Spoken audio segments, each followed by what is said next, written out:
আসসালামু আলাইকুম প্রিয় দর্শকবৃন্দ। আজ আমরা চলেছি সময়ের স্রোত ধরে ইসলামের ইতিহাসের এক উজ্জ্বল অধ্যায়ে, ইসলামী সভ্যতার স্বর্ণযুগে। এই সময়টা ছিল জ্ঞান, বিজ্ঞান, চিকিৎসা, সাহিত্য ও স্থাপত্যের অবিশ্বাস্য অগ্রগতির যুগ। বাগদাদির বাইতুল হিকমা বা জ্ঞানগৃহ ছিল তখনকার বিশ্বের সবচেয়ে বড় গবেষণা কেন্দ্র।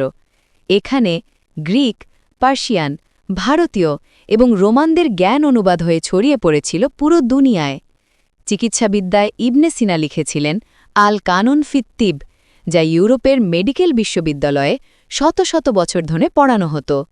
জ্যোতির্বিদ আল বিরুনি ও ইবনে হাইথাম আকাশ, গ্রহ নক্ষত্র এবং আলোক বিজ্ঞানে এমন গবেষণা করেছিলেন যা আধুনিক বিজ্ঞানের ভিত্তি গড়ে দেয়। স্থাপত্যে গড়ে ওঠে আল আন্দালুসের কর্দোবা মসজিদ, গ্রানাডার আল হামরা প্রাসাদ আর বাগদাদের বিশাল গ্রন্থাগার। এই সভ্যতা শুধু মুসলিমদের জন্য নয়, বরং গোটা মানবজাতির জন্য ছিল আশীর্বাদ।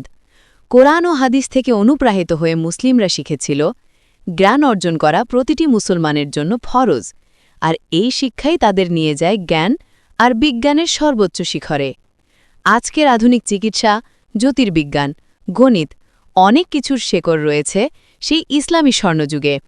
ইসলামের ইতিহাস আমাদের শেখায়, যখন মানুষ জ্ঞান আর আলোর পথে হাঁটে, তখন পুরো দুনিয়া আলোকিত হয়।